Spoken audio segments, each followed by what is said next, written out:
The world calls it a polycrisis. Experts in geopolitics, climatology, and economics created this term to describe what is happening now.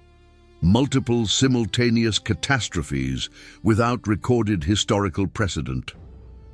What none of these experts put into the equation is that there is a document nearly 2,000 years old that listed exactly what you are seeing in today's headlines, in the same sequence, with the same intensity and with the same urgency. It was the year 33 of the Common Era.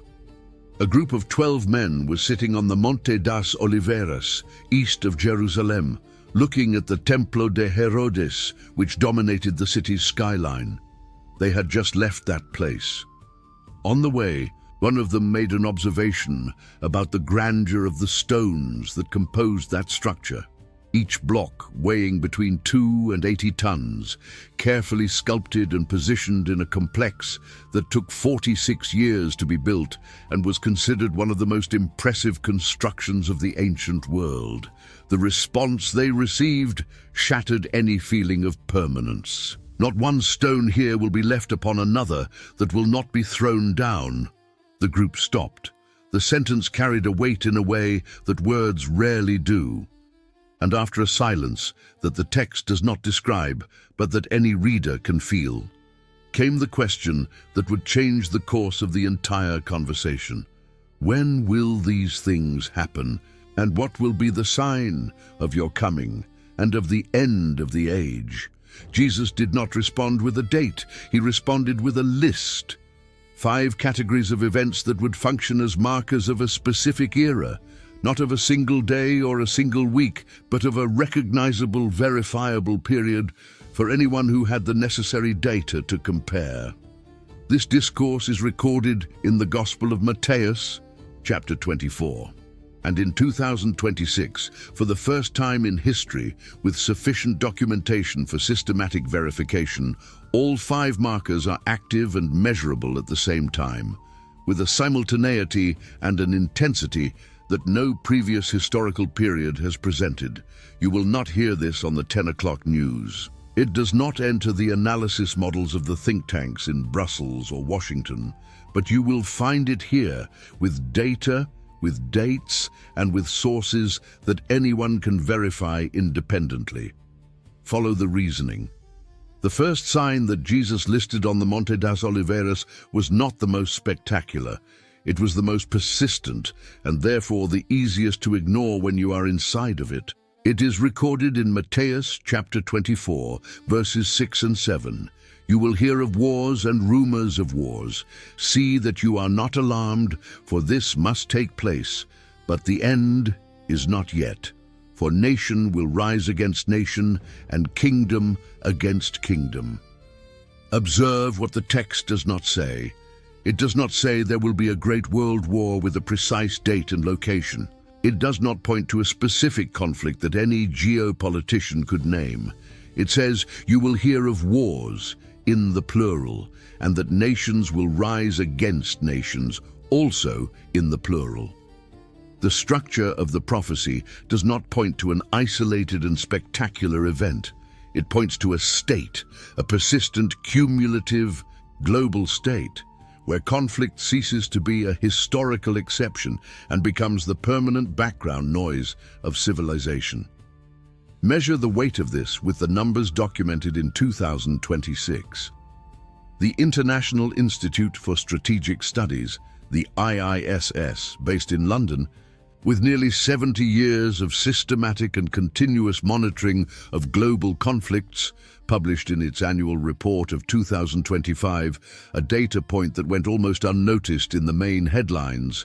The planet recorded 108 active armed conflicts simultaneously, 108. It is the highest number documented in the entire history of this monitoring. To make the scale concrete, in 2010, only 15 years ago, this number was 57 active conflicts, less than half. In a decade and a half, the number of simultaneous wars on the planet has nearly doubled. 108 active armed conflicts on the same planet at the same time. Ukraine entered its fourth year of war in February of 2026. The conflict consumed more than 700,000 combatants, among the dead, wounded and missing on both sides, in less than 4 years of combat that alternated between conventional operations and a slow war of attrition. More than 8 million citizens of Ukraine left the country permanently or semi-permanently. The destroyed infrastructure is equivalent, according to World Bank estimates published in September of 2025, to more than $440 billion in verifiable losses. And the ceasefire promised by international diplomacy in more than 12 rounds of negotiation has not yet arrived. Behind this number, 440 billion, there are roads that no longer exist, hospitals that were reduced to rubble, and schools that the children of an entire generation will never attend. The abstract cost has a very concrete address.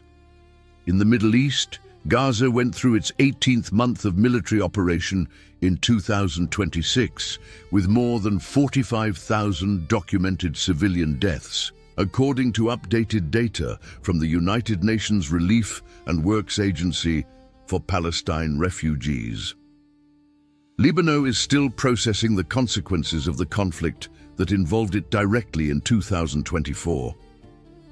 Yemen completed 11 years of civil war with more than 377,000 deaths attributed to the conflict, the majority not by direct weaponry but by hunger, disease, and the collapse of health systems resulting from the war.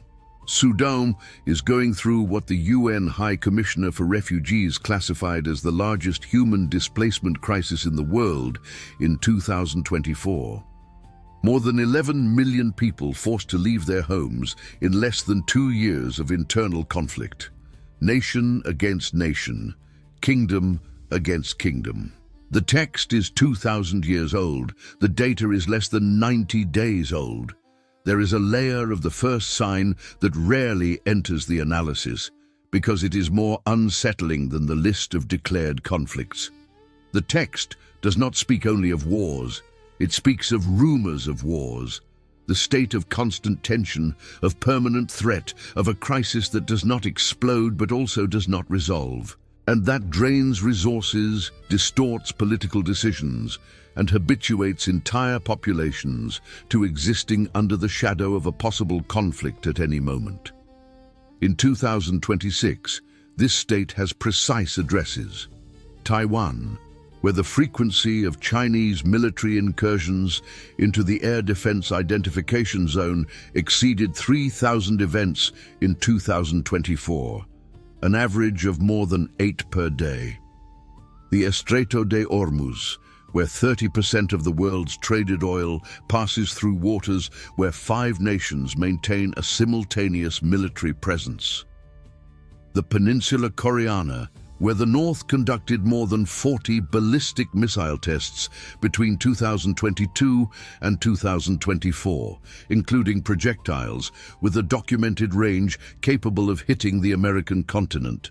The Mar do Sul de China, where 6 countries claim sovereignty over the same waters, and where direct physical clashes between Coast Guard vessels occur on a monthly basis. Is there any geopolitical analysis model from the 21st century that had predicted 15 years in advance the near doubling in the number of simultaneous wars that you just saw in the IISS data? And that had, moreover, described the phenomenon of rumors as a parallel and equally corrosive condition to declared conflict? The rumor is not smaller than the war. In many cases, it is more corrosive because it has no start date, no possible peace agreement, and no horizon for closure. And the text already knew it would be exactly like this. Consider the scenario and move forward to the second sign. Matthew, chapter 24, verse 7, second part, and there will be famines. 2 words in the original text, 18 letters in Portuguese. And one of the most intractable problems that the most technologically sophisticated civilization in human history cannot resolve not for lack of technical capacity, but for a combination of factors that the text did not need to detail, because the world itself provides the explanation with brutal clarity. The UN World Food Programme released in October of 2025, the most somber report in its institutional history since the organization's founding in 1961. 853 million people face severe food insecurity worldwide. To ensure this number does not remain abstract, it is larger than the entire population of America Latina and the Caribbean combined. These are people who do not know if they will eat tomorrow, not for lack of agricultural technology, not for an absence of food produced on the planet, but for a combination of conflict, logistical collapse, climate instability, and structural inequality that no international organization has managed to dismantle in 6 decades of systematic attempts. The text says there will be famines. It does not specify where. It does not specify for whom. It describes a condition of the era, not an isolated and circumscribed event that would end with an agreement or a harvest. In 2026, 54 countries are classified in a situation of food crisis or food emergency, according to the Global Report on Food Crises, a coalition of more than 50 international organizations that specifically monitors this data. 54 countries simultaneously, on a planet with documented and verified technical capacity to produce enough food to feed 10 billion people, 3 billion more than the current population of 7,800,000,000. The contradiction is brutal, and the text had already recorded that it would exist. What no agricultural economic model includes in the equation is the speed with which the deterioration happened. In 2019, before the pandemic, the number of people in severe food insecurity was 135 million. In 6 years, this number grew more than 500%. There is no documented historical precedent for this speed of deterioration in a world without a declared global war. The second sign is not arriving, it is installed. And the hunger of 2026 has 4 simultaneous faces that international reports measure separately, but that the prophetic text treats as a single condition of the period. The hunger that comes after war in the fields of Ukraine, which were responsible for 28% of the wheat exported to Africa before the conflict, and which today have landmines planted where there were crops.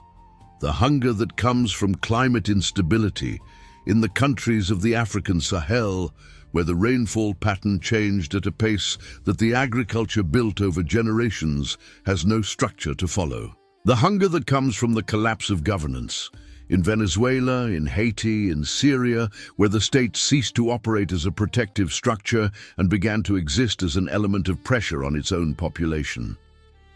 And the hunger that comes from system concentration, where the global food distribution mechanisms are controlled by a progressively smaller number of corporations, making access to food a matter of market position, not physical availability.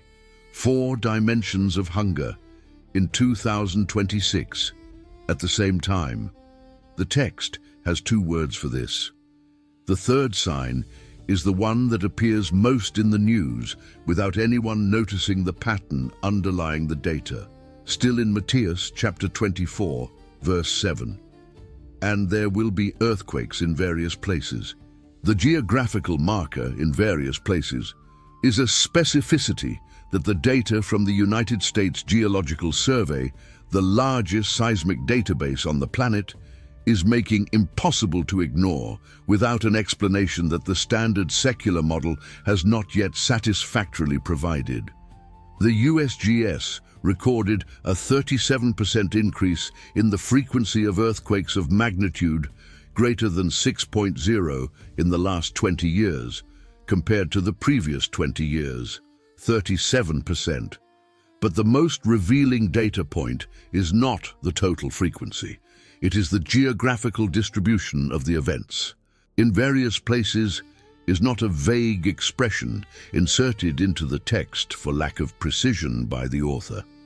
It is a marker of dispersion, of significant seismic events happening in regions that historically did not record activity of this magnitude.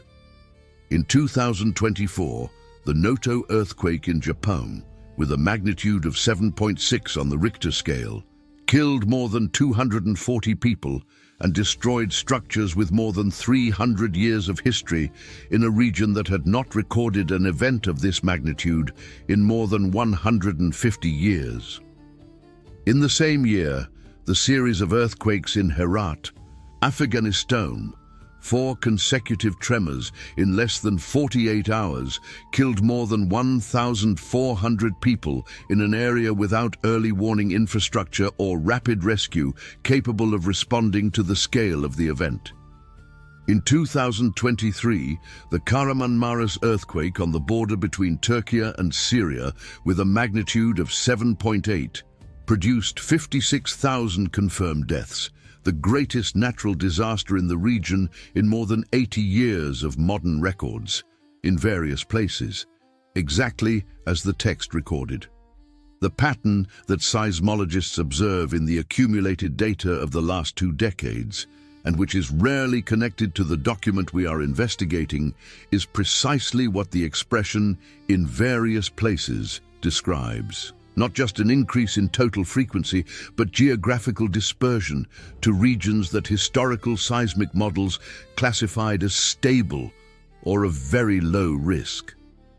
In 2025, Europa Central recorded 3 seismic events of magnitude greater than 5.5 in locations that did not appear on any risk map of the last 5 decades. The interior of America do Norte, geologically stable by historical definition, recorded increasing activity in regions that scientists partially attribute to human extraction activity, but whose frequency numbers extrapolate any available, purely industrial explanation.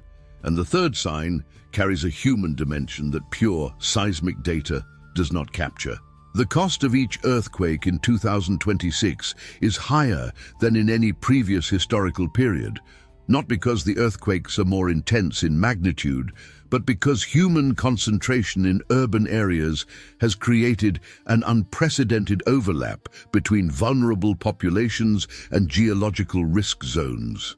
In the last 30 years, more than 2 billion people migrated from rural areas to cities, and a significant portion of these cities was built over active geological faults with infrastructure that was not designed for the current scale of occupation. The text did not just describe more frequent earthquakes. It described a world where the impact of each event would be amplified by conditions that no seismic engineering can completely resolve. And that is the world of 2026. The fourth sign operates on the most subjective layer of human experience, but it is also what digital behavior data is making, paradoxically, the most quantifiable of all 5. Matthew, chapter 24, verse 11, "And many false prophets will arise and lead many astray." The text does not use the word religion. It does not use sect or heresy. It uses false prophets, and in 2026, this category has expanded beyond what any first-century reading could anticipate in terms of reach, speed, and technological sophistication. Measure what this means with the data. In 2024, the number of YouTube channels with more than 1 million subscribers dedicated to spiritual, prophetic, or revelation content, not linked to established historical Christian denominations, exceeded 8,500 around the world. 8,500 channels, each with at least 1 million followers. The combined reach of these platforms surpassed 3 billion monthly views in 2024, 3 billion in a single month, propagating doctrines, visions, and revelations that, in many cases, directly contradict the text you are following here, and which millions of people accept without any verification of historical or doctrinal consistency, because the validation criterion has become the emotional response, not documentary coherence. But the fourth sign is not restricted to the religious sphere, and it is here that the prophecy reveals a breadth that the first century could not have imagined. The text says, "will lead many astray," and the phenomenon that data scientists call disinformation at scale is, in its functional structure, identical to what the text describes. Voices that present themselves as a revealing authority of hidden truths that build communities of belief around unverifiable narratives and that exploit the emotional response of the receiver to maximize reach. The MIT Media Lab published in 2024 a study documenting that false content spread 6 times faster than true content on the main digital platforms. The main factor of acceleration is not the algorithm. It is the emotional response of the receiver. People share what moves them deeply, not what informs them accurately. They will lead many astray. The mechanism is identical. The scale incomparably larger. A false prophet of the first century had a geographical reach limited to a few cities in the Mediterranean basin. He depended on physical messengers, on journeys that lasted weeks, and on direct contact with local audiences. A false prophet of 2026 has a cell phone, an internet connection, and accounts on 4 or 5 simultaneous platforms, with global reach potential in 72 hours, without an editor, without a fact-checker, without any intermediary between the message and the receiver. And there is an additional layer in the fourth sign that the text articulates in Matthew chapter 24, verse 24, with a specificity that no reading prior to 2026 was able to fully visualize. For false Christs and false prophets will arise and perform great signs and wonders, so as to lead astray, if possible, even the elect. The success criterion of the deception is not the sophistication of the lie itself, it is the quality of the visual evidence that accompanies it. Great signs and wonders. In 2026, this has a technical name: media synthesis by generative artificial intelligence. These are high-resolution videos that cannot be distinguished from real recordings by the human eye without specialized analysis tools. Cloned voices with precision greater than 95%. Generated images that pass through all the visual verification filters that the human brain developed over millennia of direct sensory experience. The most convincing evidence that human technology has ever been capable of producing is, in 2026, the most fabricable in history. The text predicted the mechanism 2,000 years before the technology that would make it possible existed. What secular analysis structure, philosophical, historical, scientific, or political, produces this level of predictive precision about a specific technological phenomenon 2 millennia in advance? The fifth sign is the only one that the other 4 cannot prepare you to receive with the analytical distance that the data requires, because it makes everything else personal, immediate, and impossible to keep at a distance. Matthew chapter 24, verse 9. Then they will deliver you up to tribulation and put you to death, and you will be hated by all nations for my name's sake. No systematic persecution on a global scale against those who carry this message. Observe what the data reveals. Porta Aberta, a non-governmental organization founded in 1955 that specifically monitors religious persecution against Christians around the world, published its World Watch List for 2025 with numbers that contradict the entire narrative of progress in human rights that the 21st century promised to deliver. 362 Christians killed specifically because of their faith in 12 months of monitoring. 4,285 churches attacked, closed, or demolished in the same period. More than 360,000 Christians forced to leave their homes due to pressure directly related to religious belief. 362 dead in 12 months, documented and verified. And these are only the cases that pass through the available documentation filters, those that had witnesses, records, and sufficient access to be included in the report. The report covers 76 countries, 76 countries with documented and verifiable persecution against Christians in 2025. The list is not composed of obscure countries with difficult access. It includes China, India, Iran, Nigeria, Korea do Norte, Afghanistan, Pakistan, Egypt, Ethiopia, and countries of Europa Occidental, where the persecution is not physical but legal, economic, and social, with real and documented consequences on careers, relationships, and the public freedom to express beliefs with 2,000 years of historical record. You will be hated by all nations. The text does not say by some nations. It does not say by nations historically hostile to religion. It says by all. And in 2026, for the first time in history with sufficient systematic documentation for independent verification, there is evidence of pressure against Christians on every inhabited continent, including those where Christianity was for centuries the dominant religion and the cultural foundation of the very institutions that today generate this pressure. In China, the Communist Party accelerated from 2022 the campaign of sinicization of religious content. Replacement of biblical passages with text aligned with party ideology in state-recognized churches, and compulsory closure of unregistered congregations. More than 6,000 churches closed or demolished in the 5 years prior to 2026, according to China Aid data verified by independent monitoring organizations.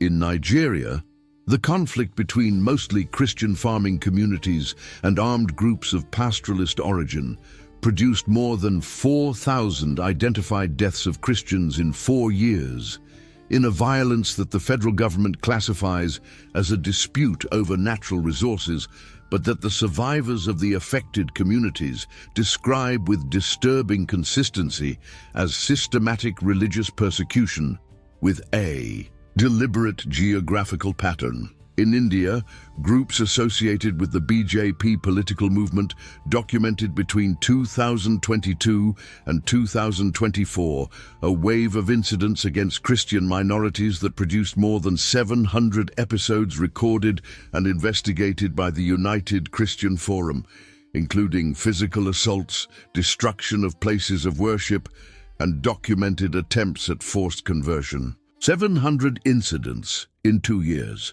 in a country whose constitution has guaranteed full religious freedom as a fundamental right since 1950. Consider the human cost of this number, 700 incidents, without letting it be just a statistic. Each incident is a family that lost the only community space they had, a pastor who was assaulted in front of his own children, a congregation that had everything destroyed and had to decide within 48 hours whether to start over in the same place or disperse to never meet again in the same way. The fifth sign is not a geopolitical data point. It is the price that real people paid for a choice of belief, and that the text from 2,000 years ago had already described as inevitable for this specific period of history.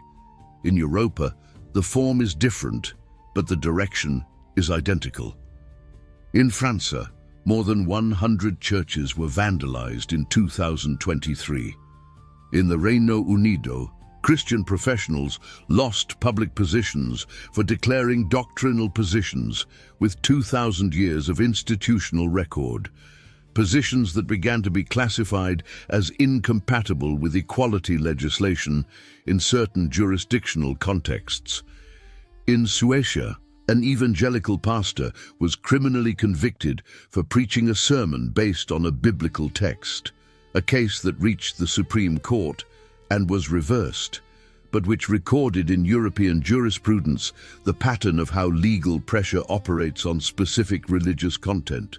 You will be hated by all nations for my name's sake. 2,000 years in advance, 76 documented countries. In 2026, and there is a dimension of the fifth sign that the text records with a specificity that transforms the narrative of persecution into something more complex than a story of suppression. In Matthew chapter 24, verse 14, immediately after describing the persecution, the text adds, "And this gospel of the kingdom will be proclaimed throughout the whole world as a testimony to all nations, and then the end will come." Persecution and global expansion in the same paragraph. As if the text knew, or as if the one who dictated it knew, that the two things always happen at the same time, that the message expands exactly when they try most to suppress it, that each wave of persecution produces, historically, a corresponding wave of reach that no containment strategy has managed to reverse. In 2026, the Bible is available in 3,542 languages. 3,542.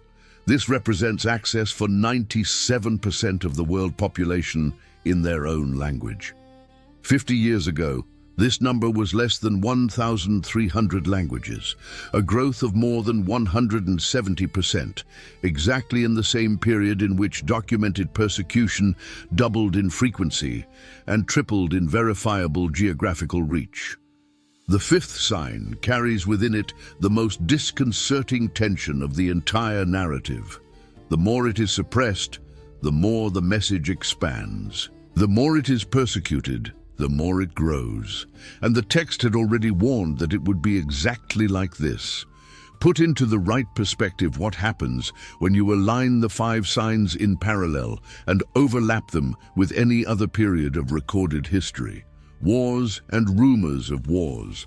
108 documented active conflicts, the highest number in 7 decades of systematic monitoring. Famines. 853 million people in severe food insecurity, growth of more than 500% in 6 years. Earthquakes in various places, 37% increase in frequency, documented geographical dispersion to historically stable regions. False prophets, 8,500 channels with more than 1 million subscribers each. Combined reach of 3 billion monthly views. Media synthesis technology without historical precedent.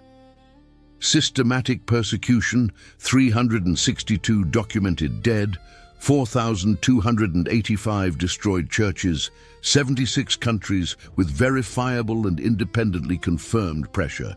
Each sign individually has existed to some degree throughout all human history. Wars have always existed. Famines appear in the records of all ancient civilizations. Earthquakes are geological events as old as the Earth's crust. False prophets arise in every culture without exception. Religious persecutions mark every century of documented history. What no previous period has presented was the convergence of all five in the same historical window, with the intensity and global scale that characterize 2026. It is not one sign, it is 5, simultaneous, measurable, verifiable. And if a text written 2,000 years ago described with verifiable precision the exact world you are living in now, what else does this same text say about what comes after this?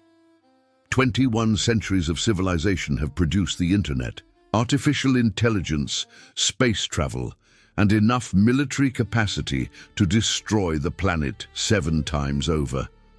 And yet, the patterns that a man described while sitting on a stone hill in Jerusalem in the year 33 of the Common Era continue to repeat with a regularity that undoes any linear theory of human progress. The technology has changed, the patterns have not. The text of Matthew, Chapter 24, was written for people who lived without electricity, without radio, without satellites, without the technical capacity to imagine what 2026 would look like. And yet it describes with precision what you read on your cell phone every morning.